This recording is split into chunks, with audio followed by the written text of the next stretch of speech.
Okay, it looks like it's Yeah, you can go ahead and shut off your video too, Sharon. Thanks.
Hello, Sharon. Are you there?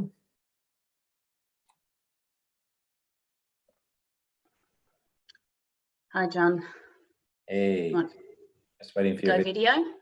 No video yet. Okay.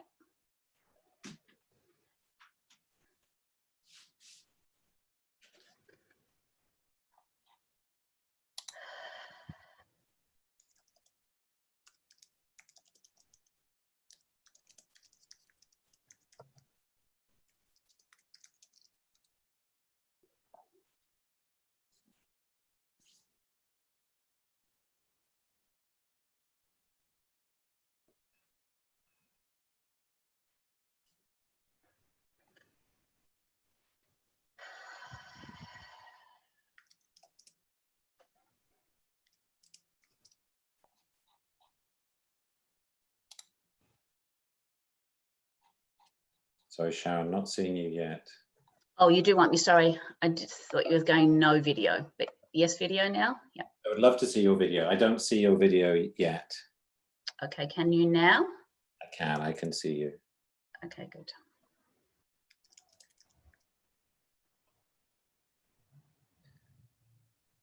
Hi, Jeffrey and Gia, who are behind the scenes here. Could you just hide the additional 2 videos that are showing for yourselves? How are you, Sharon? Sorry, we're just working through our technology here. No, I'm well. It's quite early here. What time is it with you? It's going to be 7 o'clock, 7 a.m. Oh my goodness, I'm sorry to get you up so early. And it's been raining, so it's a bit chilly this morning. We're starting winter. So 1st of June for us is winter, not summer like you guys. Oh my goodness, yeah, today is the first hottish days. So we're just working out some things behind the scenes. Yeah, so we're getting, it started to rain here and it's going to be cold. There's a sort of a cold blast coming. So it'll give us our first sort of real, I mean, it's been chilly, but when you're, you know, stuck inside, staying home, that's not been a big issue. And it's just getting out, you know, in the garden when the days are good. I'll make the most of that garden. And I believe you live in Sydney, am I right? Yes, yeah. Cool. So I see a few people have joined us. I'm sorry, we're still working out. I think I'm getting the message here that everything is now working. So I'd love to know where our audience so far is today. Where are folks? If you could put in the chat where you're from, I'd love to hear from you and hear what's happening in your world. So I see a couple of names there. My guess is that we have somebody from Istanbul here. There's the name. I am doing well. Thank you so much for asking. And thank you for joining us. I don't know if you're closer to Sharon than I am. I don't know. I have to get the map. No. Is Istanbul closer your side or my? I don't know. Don't know. Might depend which way you fly. I was always jealous of how close Europe was to the States rather than, you know, how far we have to go when we want to go to Europe. It always seems such a long way. Yes, anybody else wants to just shout out where they're from? I'd love to say hello. So we will start on the hour in about a minute's time, but just letting a chance for people to join us here. Good. But I really appreciate Firuz joining us from all the way from Istanbul. It's always fabulous. Do you know Kerry here? I do, Kerry. Hi, how are you? So she's in Melbourne. Hello, Kerry. She is. No, they've done lots of workshops and things with Kerry, so yeah, happy to see her here. Fantastic. Yeah. And Teresa Wood, thank you for joining us from California. I don't know where Red Bluff is, but I am super excited for you that you're open today. It's been a long time. It has been a long time. I think, I know we closed the office here at Pilates Anytime on the 11th of March, and I think we're getting really close to being 90 days now. So. Oh, okay, yeah. I think we were the 23rd of March that studios and sort of general non-essential businesses had to close. So I think that was 11 weeks we're up to. Oh my goodness. Well, Teresa, I hope that I get to visit that area north of Sacramento before too long. It's I would love to get in the car and go on vacation. And hopefully it's going to be okay to do that soon and we can all be safe. Yeah, are you allowed to move around? A little bit, but you know, it's like non-essential is discouraged. You know. Okay. We've been given the go-ahead. Cool. To do localized sort of state travel. Great. All right, well, shall we start? Are you good, Sharon? Yeah, yeah. Cool. Okay, I'll put my serious face on and then we can. Okay. I'll try and find mine. My guest today is Sharon Simmons. She's joining me from Sydney, Australia. She is the president of the Pilates Alliance Australia, which we're going to talk about a little bit more in a minute. But we're going to start off by just chatting. And I should, of course, say that she's been a Pilates teacher for over 17 years. And she's had a studio. She's been a studio manager, a mentor, lots of things, and volunteered lots of times. So done a whole range of things, but she's going to give us an update on what's happened in Australia with COVID, how the government responded, and how the organization that she is the president of has worked with the government to represent the Pilates industry in Australia. So perhaps Sharon, you can start off by telling us what's happening with COVID in Australia right now. Well, hi everybody. It's nice to be here. Well, I suppose compared to other places, we're doing really well. We have very few cases in Australia, and it is maximum. The deaths at the moment are 102, just 102. So no thousands on the end, just 102. We have very few cases. I mean, the past few days, the average has been 8 cases throughout Australia notified a day, so that it's quite, the sort of spread is quite low, and 62% of that is from return travellers. So they're in isolation for 2 weeks when they return from travelling, from being overseas, and that's actually where they're testing positive in a hotel in isolation. So it doesn't allow community spread, which is great. So if you come back in, you're tested at the airport or the port, and if you you're put straight into, well, I think they're doing sort of temperature tests, so that in case they need to isolate people immediately, and then you're going to a hotel in isolation basically for quarantine for 2 weeks, and tests are taken then if you show any symptoms. Cool. So it's not everybody tested, just as you show symptoms. Yeah, and just for context, how many people live in Australia? 25 million, 25.5 million. Right. Yeah. So you've had good leadership, and you've been very fortunate here. We got locked down what we seemed fairly quickly, so I think our transmission started much later, and it was from people coming back from overseas and bringing it in, obviously. So that was sort of the transmission. So we closed our borders fairly early on, and only returning travellers have been allowed back in since then, and there has still been a slow but steady stream of those, even up until recently. So they're coming back, but everybody, and once they started putting isolation in, that was really, that started to make a difference. It wasn't pleasant, I don't think, for the first few thousand people that needed to go through that, because there was quite variations in their experiences of that, but I think that's getting better. How that is, because that's the hardest thing, to come back and then be locked away and not be able to go home when that's what you think you're getting, and that's not what you're getting. So I think that was a challenge for a lot of people. Yeah, finally home, and I can't go home. Mm-hmm.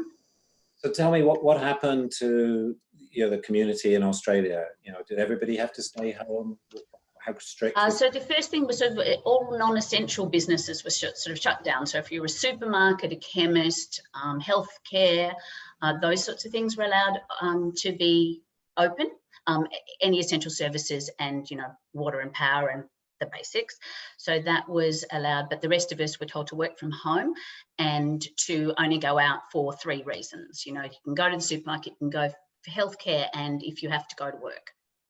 So basically that was the initial sort of starting to keep everybody at home, but it wasn't, I think you had shelter in place.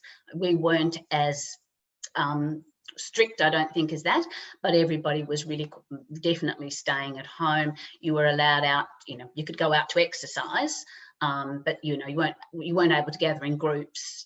2 people sitting on a park bench was classed as a group, so you weren't allowed to do that. You could go out for exercise, but you couldn't sit down on the park bench if you were exhausted. You had to exercise, get home. Right. So that was how they did it. You could go out with, say, your spouse, your partner, and go for a walk together, or?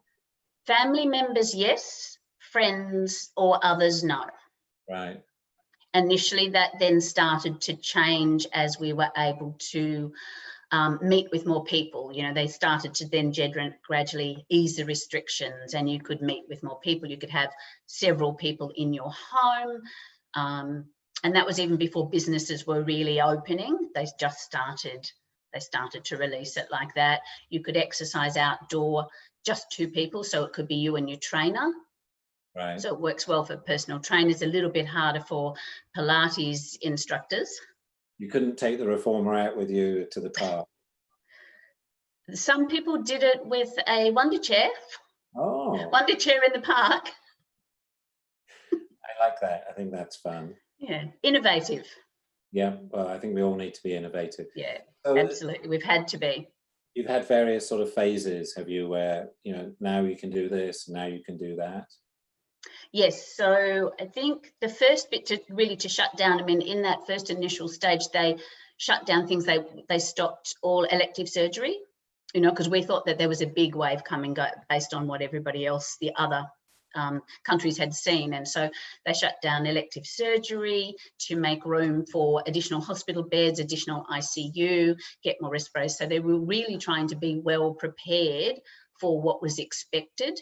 But the lockdown has done a lot, and, you know, that very low community transmission, which I think is, you know, having that not be circulating within the population and it really being only travellers and close contacts, or, you know, like there's been small clusters from a cruise ship, aged care home and a meat packing facility. There's sort of been the major types of places where there's been been clusters of people that have affected outside the initial area. And then sort of as we all talk, the curve, trying to get the curve to flatten the curve to come down was the strategy of the government here. And that was where, you know, really what they were trying to do. And that has worked, I think, well for us.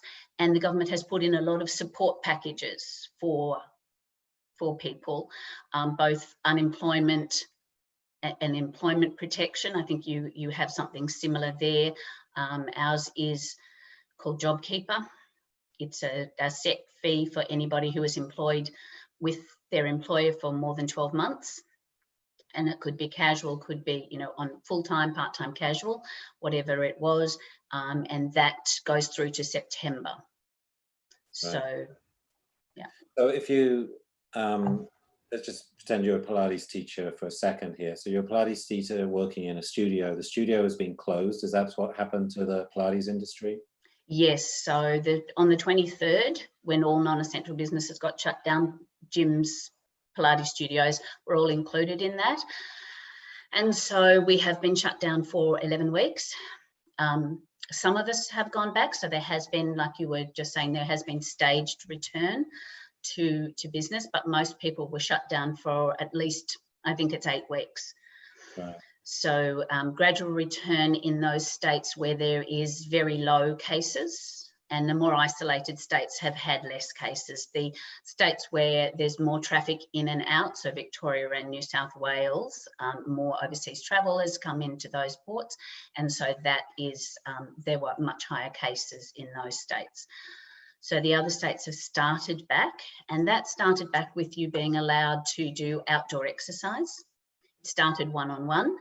It then went to you could have they were going boot camp, so you could have 10 people in a group class outdoors. Right. It's only more recently for us in stage 2 return that you have been allowed to start to get back to inside training, and I think that's what you're finding as well. People are happy to do it outside because there's plenty of airflow, easier to distance, all of that. The indoors has been the real issue. And particularly in an environment where you are exercising and where there could be more easily droplet transmission. So that's been the medical officers' most concerns for everybody here. So that's been hard for us to get around, like in our work, to try and figure out how we could get back and what we were doing. That's actually been our biggest challenge point, is that they weren't at all flexible on that. Right. So now that some parts of Australia, you can go back into the studio, are they, here they're talking about 6 feet apart, about 1.5 meters. Are there kind of guidance on? Absolutely. Well, not even guidance. It's It's rules. Okay. So and there's compliance. So they are saying that people are checking what you're doing. So that if you were closer, so if you're outdoors and you were closer, there would be, there were at times police policing that, Yep. sort of saying, move apart, you can't be here, that's too many people in a group. So there were things like that. So inside now, it is 1.5 meters apart. And we have a 4 square meter rule. So within a space, within a studio or a gym or whatever, the space is 4 square meters per person. That tells you the maximum people that can be in the space. Right. And then there's other limits, like there's only allowed to be 10 people in any space. Right. Maybe Gia can do a quick calculation on 4 square meters, what that is in square feet for our imperial friends here in the US and myself here. Yeah. But so, if you have a certain size of Pilates studio, even if you can get the reformers 1.5 meters apart, which is about 6 feet, you may find the square footage issue is another constraint on keeping. Yes. Yeah. So if they say that you can have 10 people, 10 people can gather together, which is basically what, the restrictions seem to be. That first level is 10 people are allowed to be together. You still have to stay 1.5 meters apart. But if your studio is quite small, you won't be able to have that many people in. Right. And be able to still, have equipment, because the thing is, the equipment needs to be spaced so that there is, so that you're not too close when you're actually exercising. So it's not just the people as if you were, if you were standing in and perhaps just had a mat. Equipment takes up more room than that. So that's I think been a restriction. But I think in Australia, most studios will work on the equipment studios anyway, will work on private, semi-privates, and only small groups. So that, 10 people in a reformer class, perhaps you might have to take out a couple of the reformers and maybe you could work with 6. Right. So there'll be a few restrictions to that for now. But one of the states has moved as of, I think it's last Friday, the 6th, to a 2 square meter rule per person now. So that will change a little bit, but I was speaking to somebody yesterday and they said they actually can't fit that many people in when you use that rule. So it might help other situations, like it might help the pub or it might help a gym, but it doesn't really make a lot of difference. That dramatic change doesn't make a lot of difference in a Pilates studio because you've got equipment. Right. And what about face masks? It's been a big point of discussion here in the US. What's the strategy around face masks in Australia? So some people are wearing face masks here, to the supermarket. But as the health advice is in Australia is that that only if you have it or only for medical people. So it's not general use. And I think that's partly because there is such low community transmission. Right. So yeah. I think that's really part of it. We're able to, Pilates studios, some people will decide that they will wear a mask or that the clients will feel more comfortable to wear a mask, but that isn't in any of the guidelines. And even the guidelines to go to the supermarket, that is not, like wearing a mask is not part of that. Whereas I know in other countries, that's actually how you're getting out. Because the community transmission or the community load of viruses is much bigger, and in here it is quite low, so that hasn't been their advice. Yeah, very different here. There's a lot of community transmission going here. I live in Los Angeles, within the community here, so it's polite to other people to wear the mask because sometimes the asymptomatic transmission of the virus. Yes, now I've been tossing up. I think for people that come in the high risk category, that that there is that you want to protect yourself and do everything that you can to protect your clients. So I'm certainly considering that, particularly with certain of my clients, cancer patients or people with other immune deficiencies. I think we really need to be mindful of the impact for somebody else, not Yeah. just ourselves. So, you know, I'm really, you know, that's what I'm sort of concerned about. Yeah. Was there any time where people were taking people's temperatures when they came in using one of those, you know, non-touch thermometers? Some places are doing that. I think that was in Singapore. That was, you know, everybody was getting their temperature taken, no matter where you went in and out of a building, and you were. Some places will be doing that, but I think that's probably at places where there's sort of a little bit more risk for clients, Right. as well. I think it's probably good, you know, it's a good strategy. There is a set of, we all have to open your business, you have to have a COVID safety plan. That isn't a defined part of it, but a set of questions to say, you know, do you have any of these symptoms? Have you been in contact? Have you just returned from overseas? You know, so there's a list of questions. Have you had a raised temperature? Some people will be, that has been part of proposed plan for people as an extra precaution, but it's not required here. Right. Interesting. Yeah, the world is very different. You know, the people have been impacted differently by this virus. When you think about, are you able to teach in the same way, you know, the kind of traditional on the hour, or, you know, here in the US, some studios are choosing to have like a 15, 20 minutes between clients just to make sure that they've cleaned everything. But that's not happening with you? So the people that have gone back, the ones I know, how they're structuring it is they're just shortening the classes slightly. So doing 50-minute classes, so that there's time for cleaning, and there's limited crossover of the clients.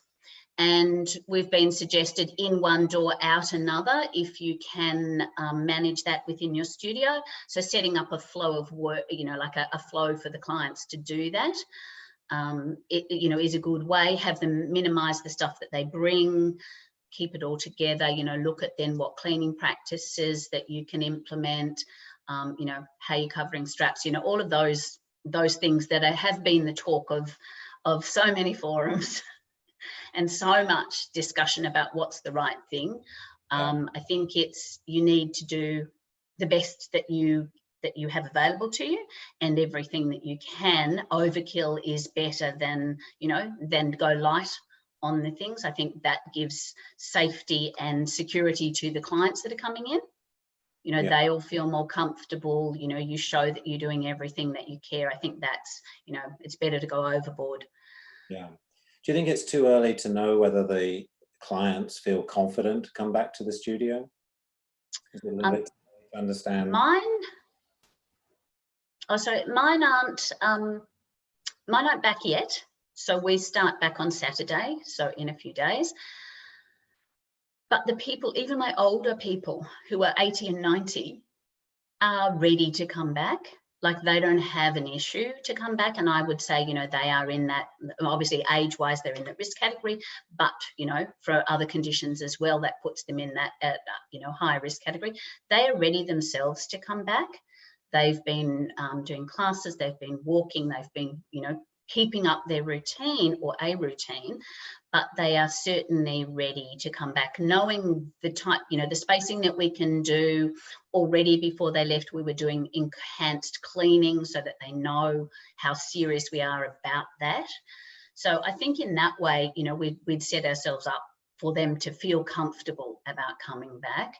I think it's they feel comfortable for themselves. I think it's if you have somebody else in your family that you're caring for, or that's an older parent, or that's where, you know, you start to feel like I'm the one bringing, who is putting somebody else at risk. And I think those clients are the ones, not that they're at risk themselves, but they've got somebody else that is.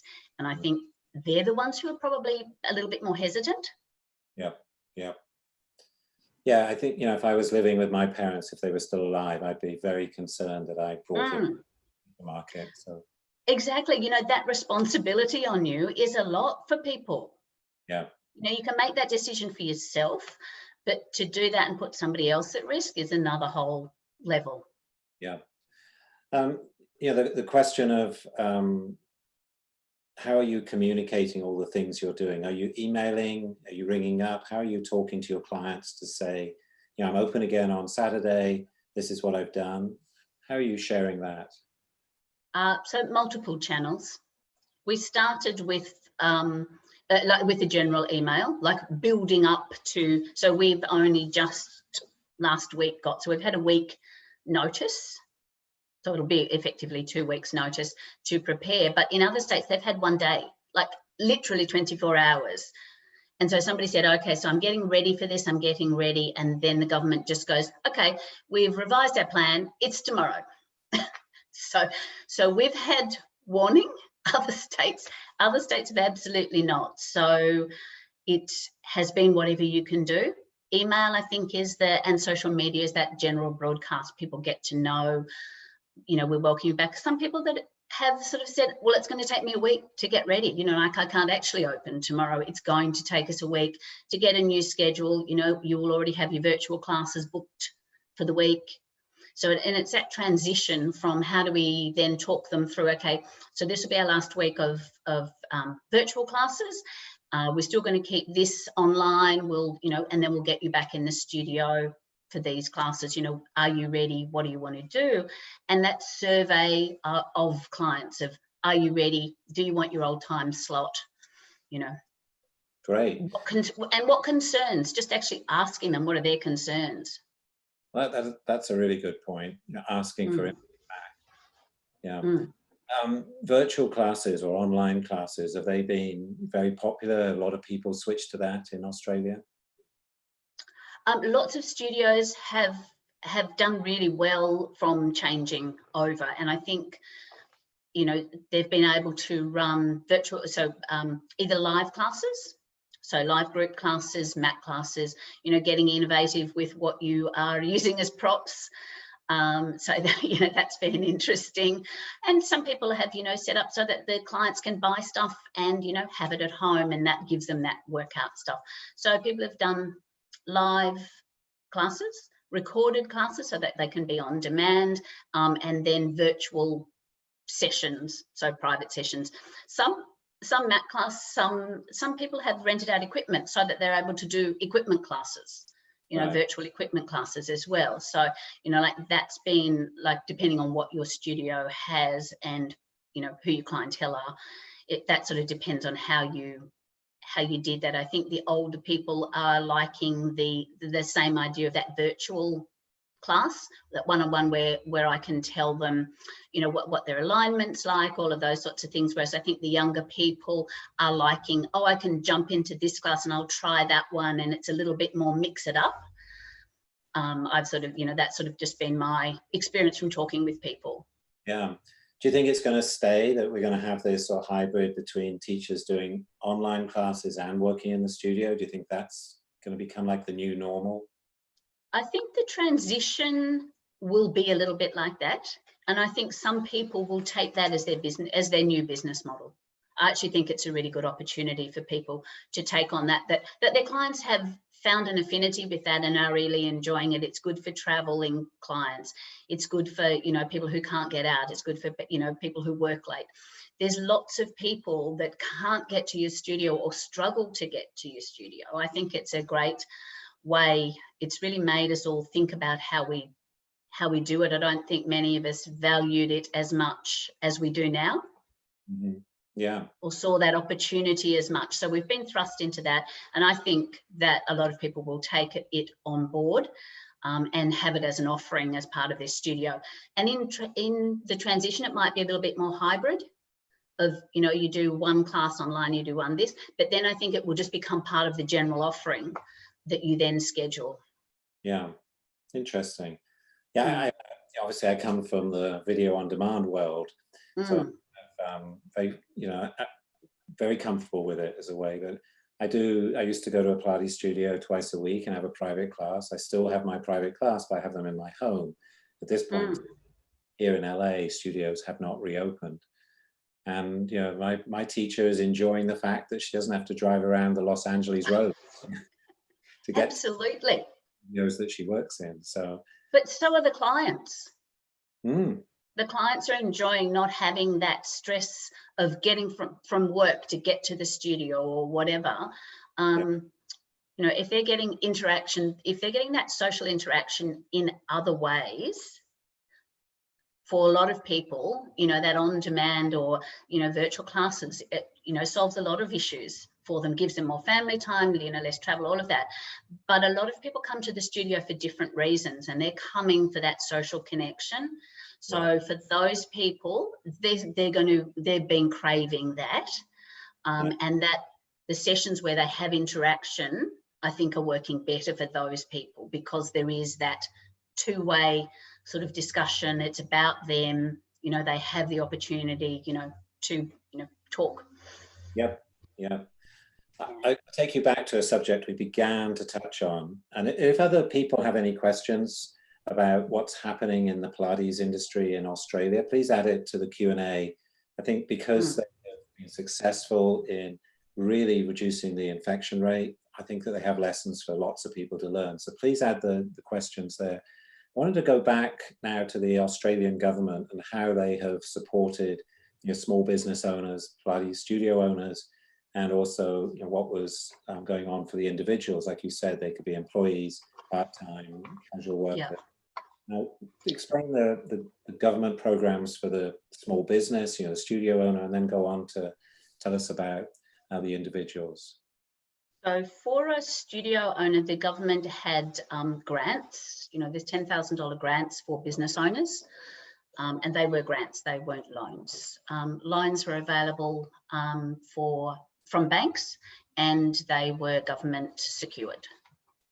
So that if you needed loans for certain things, I mean, there were restrictions around it, but there was money and capital available if you were, you know, in need. And for some people, that really, they needed to take that up to be able to keep their employees still being employed. So the employers, so studio owners, business owners, were able to get JobKeeper, so which is a government allowance for businesses to retain the employees. So it's a set fee, it's a set amount, $1,500 a fortnight, and the employer pays it as they would pay wages, but the government reimburses. It was just that for employers, you had to have that money up front to pay for the first, I think it was nearly 6 weeks, because it only looked like a month, but I think in fact the way the pay dates worked, you had to have really 6 weeks. So it was a big investment if you had a lot of employees up front, and with basically, you know, zero income or very reduced income. Even if you went online, you know, that initial phase of getting clients to swap over, you had very minimal income, at least initially. So that was a big thing. But the idea then is you're helping your workers, you're keeping them, they're getting paid, they can work, they can still work for you in whatever capacity is able, online, you know, other duties. And so that keeps you tied, so that once you're open, you're ready to go. You know, those people are there, they haven't found another job, they haven't, you know, gone off and done something different, you know, just to make ends meet. That's actually been set up. So that was good. That applied to employees that were full-time, part-time, or casual. You had to be working for the employer for a year, 12 months. So that did, in some industries, that cut people out, and there's been a lot of discussion, argument about that. Yeah. Just help me with the definition of casual here. Does that mean that you're not an employee, but you do, like a contractor, you work for that? No, casual is general. You supposedly don't have, I'm not sure what the true definition is. Part-time is, you know, you have set hours, you know, 2 days a week or something like that. Casual is a little bit more flexible. So that would be, you know, you have 3 shifts a week, but it's a Monday night, a Tuesday, and, you know, like a Wednesday. So that is more casual. It tends to be that the hours aren't as set and they may fluctuate. Right. Okay. Contractor is different. Contractor, you are paid a fee, but you are then responsible for everything else yourself, all your insurance, everything else, your superannuation, all of that is you're responsible for yourself. You're running yourself as a business. Basically, you're hiring yourself out to that person. So in Australia, in general, that is not seen as the correct way for Pilates studios to employ people. Right. And that according to the Australian Tax Office, most people, if you do their calculation, in general, most people would end up in an employee situation, whether that be part-time or casual. Right. There are variations, but in general, that's what we've found. And there's been a lot of what people would call sham contracting. Cool. So I'd now like to kind of move on to what you have been up to as president of the Pilates Alliance Australia. And perhaps you can just start off by explaining what that organization is and how it fits into the Pilates industry in Australia. So we're a professional organization. We're a not-for-profit organisation that is a professional body for Pilates teachers. We also are an industry body as well, sort of representing the industry, you know, to government and to various departments within government as well.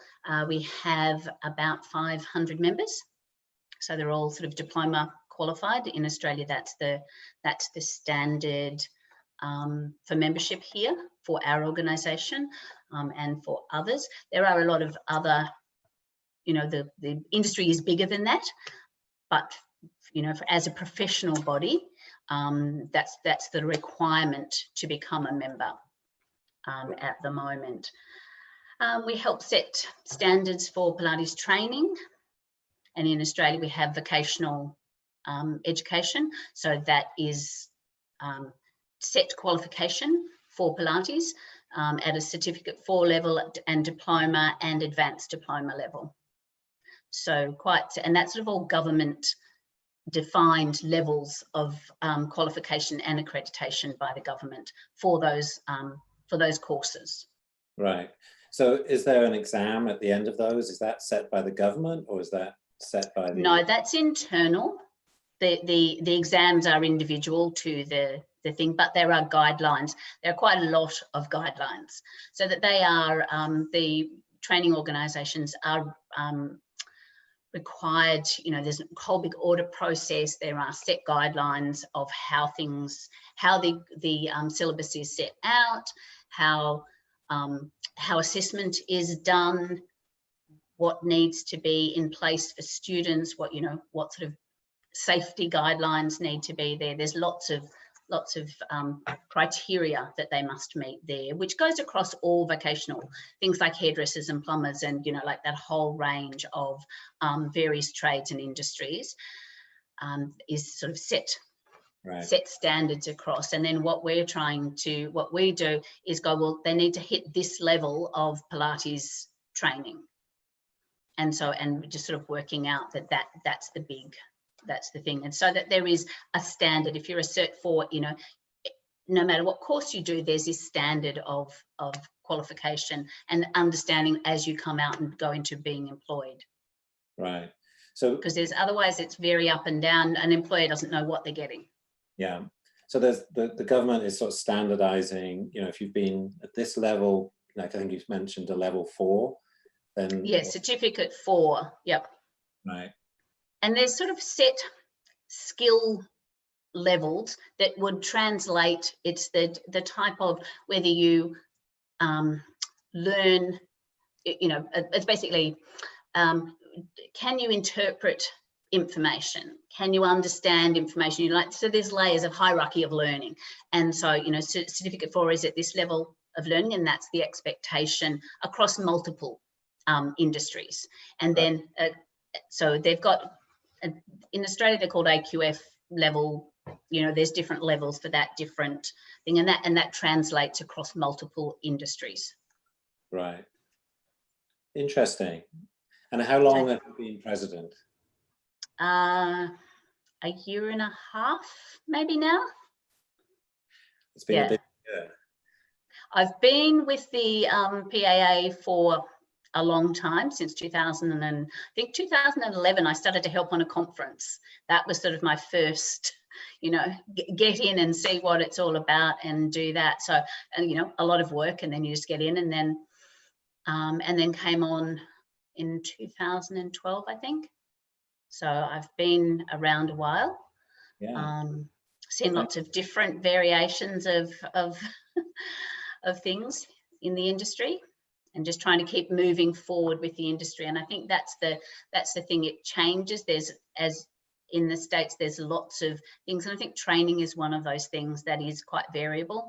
The rise of the group reformer studios, that sort of thing, that's quite different. That's come about, you know, since not since I've been president, but since I've moved back to Australia and have been here.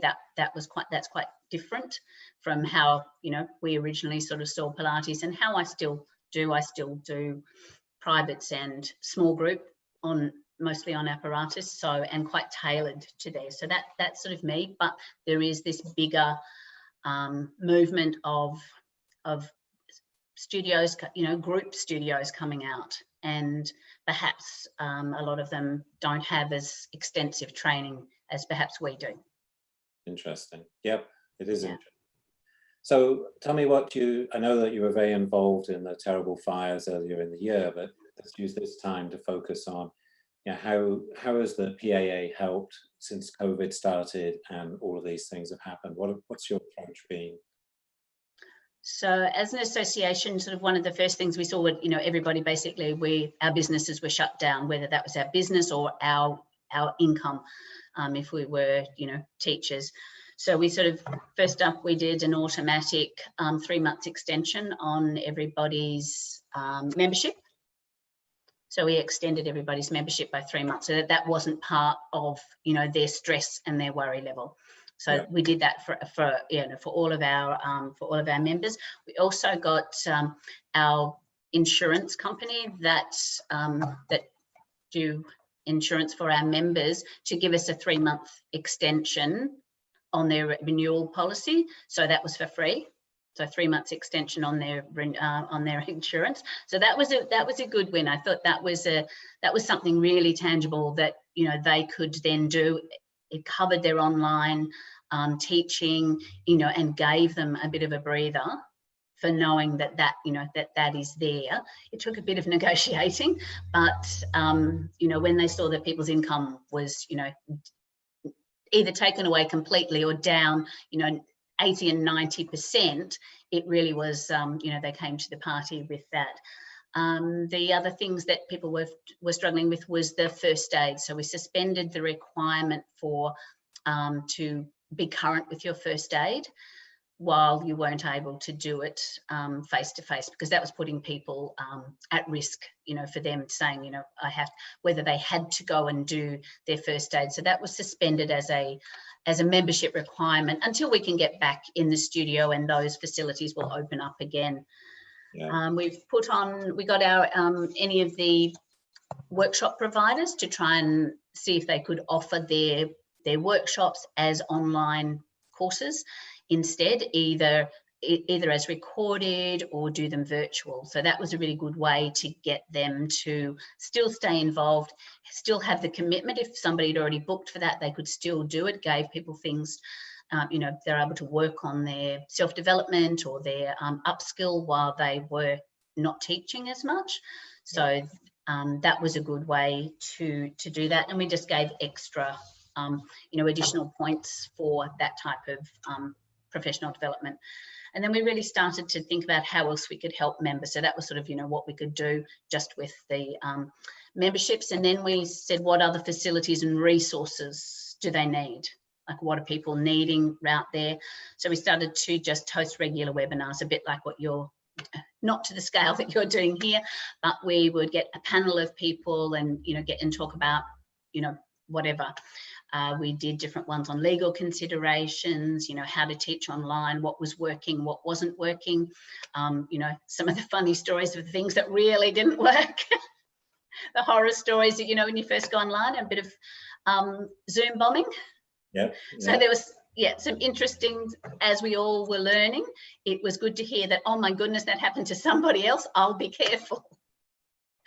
So those sorts of things. And now we're sort of switching it around. We've done a lot on hygiene and on, cleaning processes and what we can, and put that in either webinars or newsletters, and gathering up all that information. We try to do an update on where the government's at. Each time we have a webinar, I'll try and, sort of say, okay, well, this is where we're at. This state's ready, this state's not, this is what we've found out. To really, just help people. It's like, Pilates news instead of the other news, just trying to keep up with that. And then now we've sort of trying to focus on how do we reopen? What are the processes? How can we support each other with that? And the business of getting back in the studio. Right. What that means financially. Yeah. What about your interaction with the government? I think you were telling me yesterday when we were researching this, that there were these various phases and trying to impact where Pilates was put in the reopening. Yeah, so initially we did get, when the first announcement came out, I got, okay, they said gyms, that's not us. Well, very quickly that got turned on its head as we started to go, okay, so, but we're not a gym, we're not a gym. They go, you're an indoor sporting facility. So that's, it was, and they're the same as gyms. So it was, and it was passed from department to department. So it was really challenging to find out accurate information in a timely manner in that first week. It was a big challenge. They were scrambling, and it was, really trying to get on to them. You'd spend a long time on the phone. They said, please email in the form. Well, a month later, we're getting replies to those emails that we did, on that first day. So that was obviously not a good solution, because they were absolutely overwhelmed and not ready for all the questions. A lot of the detail that we needed to know was just not there. They just said, shut. You're categorized here. This is the general category. And they really were trying to cut down sectors. So shut down sectors of businesses. And so they weren't interested at that early stage about any nuances within that at all. There were a few people, physios, chiros, things like that were classed as non-essential health services. And so GPs and doctors and all of that, and medical facilities. So they were excluded. And so then who else fits in that category became our way to decide how we might be able to work towards getting back to work. So we started going, we're not a gym, we don't fit in that, we'd go by appointment, this is what's different, the standard, we can manage appointment, we can do one-on-one, we can then build to, small groups. So we had a really staged plan about how we could get back, but it was the fact that it's indoor and that it is exercise. So that's been the sticking point. So far you haven't been able to reclassify a Pilates studio in the same group as a physiotherapist? No. So physiotherapists and chiropractors are, classed as allied health, and they have different registration within Australia. So there's an actual registration body that they are, and that's probably quite a way forward for us to be there. A lot of that requirement is a university degree as part of, that's actually the standard across those particular industries or professions, is that 4-year university degree course, and is Pilates going to be that? Does Pilates want to be that, to be in that, to be considered equal there? We certainly see ourselves as allied, in that allied health sector, but getting to that same level of qualification, and it comes with a lot of restrictions and controls as well. So, there's that side of you know, whether that's where the industry actually needs to go. And I think, I mean, that's a discussion that we're really going to have here in the industry, is how would we get to that? Is that something that the industry actually wants, or does that then provide that there is two sectors? There is that providing a health service or providing fitness service. And, you know, for my clients, I would say that I do the full range of that, depending on who they are. Yeah, it's tricky. You know, and what they come in with on that day. So, you know, that's an interesting sort of, you know, question. Yeah. And I don't think we have really an answer for that, but it's certainly something we're going to have to work with the industry here to, you know, to find a way through, and to see what, you know, what that looks like for us. Yeah. Do you think do you think that the community is leaning more towards, you know, the tougher academic studies, the PT route, or stay in that kind of hybrid model, or move towards more the gym kind of fitness thing? Or does it just depend who you talk to? It depends on who you talk to. So, and depending on how, yeah, I think that the trouble is it is the gamut of the whole thing, and we can do tailored, you know, post rehab work, you know, very specialized to health conditions and to injuries and all of that. You know, that is within that level of training that we have. But there's also that side of fitness and that demand for, you know, of the younger people or of a sector of the community that want that sort of level of fitness, and that is Pilates as well. It isn't that it's one or the other, it is all of that.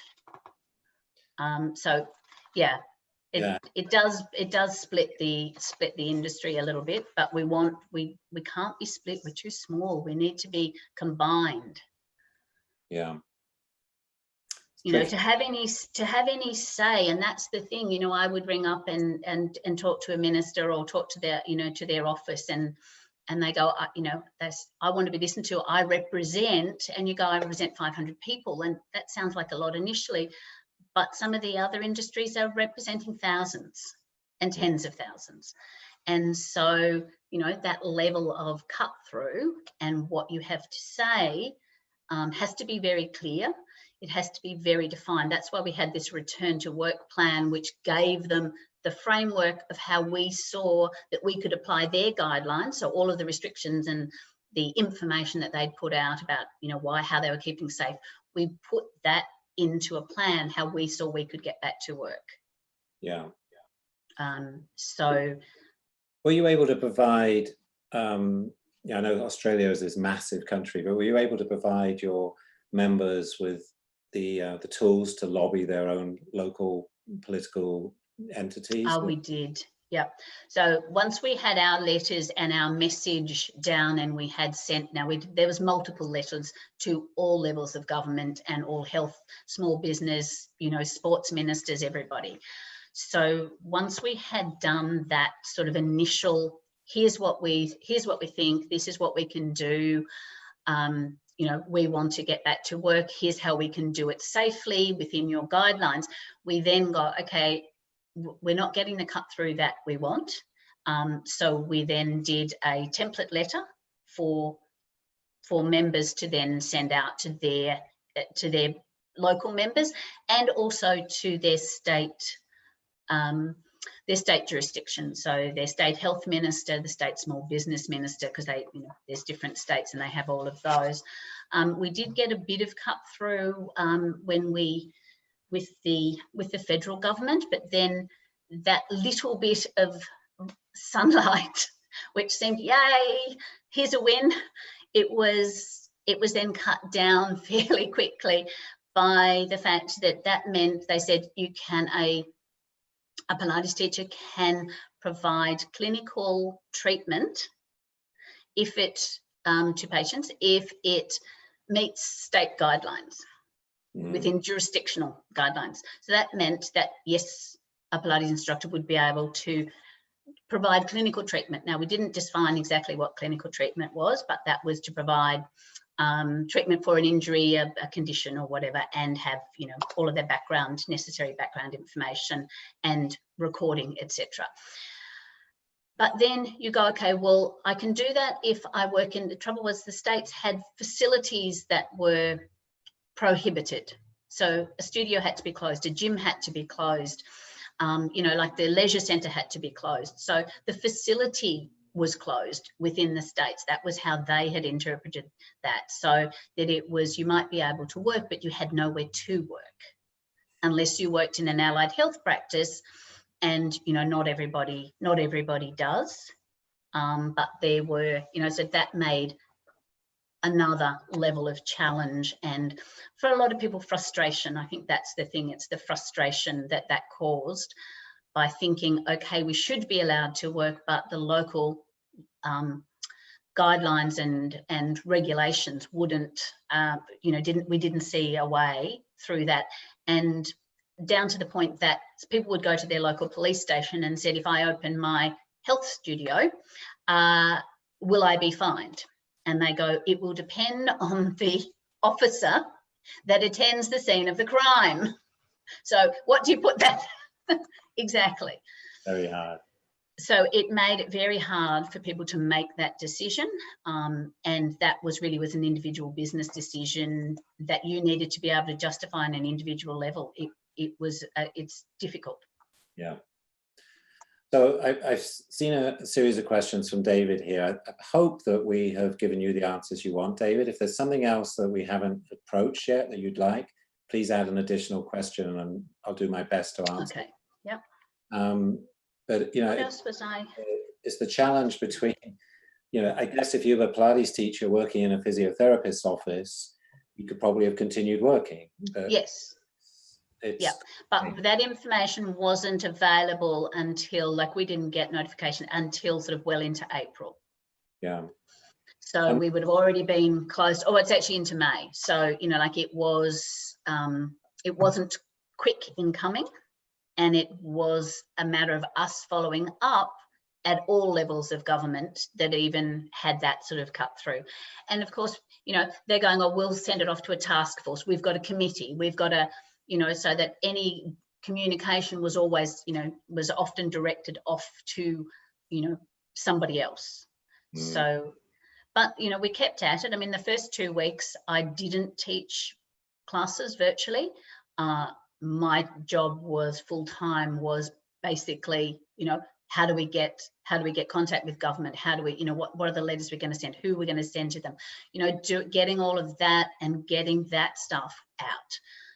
We ended up after that, you know, we did our first blitz to everybody that we could, health ministers, all states, federal, everything. And then we go, okay, are we doing everything? And we engaged a advocacy consultant to really help us probably target the message, and then target who we needed to be speaking to, and help us try to get a little bit more response.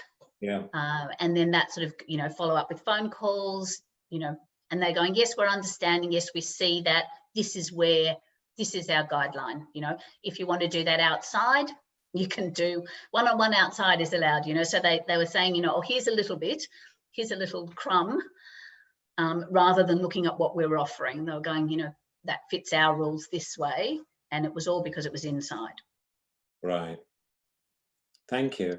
So if people want to contact you, Sharon, should they do that through the Pilates Alliance Australasia? Is that the best way to get in touch with you? So yes, so on the website there's a contact form we have there. So it's www.pilates.org.au.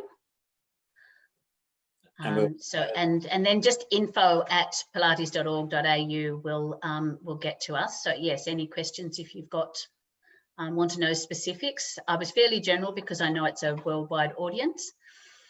But certainly for people in Australia, we have been providing, and our website provides, we've got a special COVID, you know, information hub with what's going on in each state. That's what we've been trying to keep people up to date with. You know, the changes are, like I said, you know, you get 1 day's notice. You know, we're trying to keep people up to date with what's current in their state. and what that means, what that means for them. Do they have to have a COVID plan? So most states now, I think all states now have to have a COVID safety plan, which shows that they are doing, which is just recognition that they are meeting the guidelines, and there's a checklist of guidelines for hygiene, for client processes, for distancing, and for staff, looking after staff and staff processes as well. Great. Thank you very much. Now, if you have any last questions, I'll try and answer those with Sharon's help. But Sharon, do you have a last piece of advice here? I think for everybody, it really is, we've found a lot of things out about ourselves in lockdown. And, some of those things have been difficult, but there's been some really wonderful discoveries, with ourselves and with our practice. And I think that we need to take those gems that we've found and move forward with that. Make that part of whatever else you do, moving forward. I think you've got to take the best out of what's been and try to make that, move forward with you. Fantastic, thank you. Yeah, I think it's been a challenging time for all of us, and it is an opportunity to reimagine what we're going to do. Yeah, exactly. So thank you so much for your time, Sharon. Oh, thank you. Thank you everybody who joined us, and we will be back here on Thursday with Brenda Anderson, who is the head of Polestar, and we'll be talking about the kind of future of education, giving this kind of hybrid online, in-person world that we will probably be living in, certainly here in the US, for quite a while, and kind of excited about that. But Sharon, no, that sounds interesting. I know that the education people here have been having to do both, and they're allowed back in face-to-face now, but they're still going to, I'm sure that a lot of them are still going to keep some of that hybrid model for their training as well, because it's just so good for connection of people all over the state. Cool. Thank you, Sharon. Thank you so much. Okay. Bye, everybody. It's a pleasure. Thank you. Thanks, everybody. Stay healthy. Wash your hands. Bye. Bye. Thank you, Sharon. Just going to close it. My pleasure.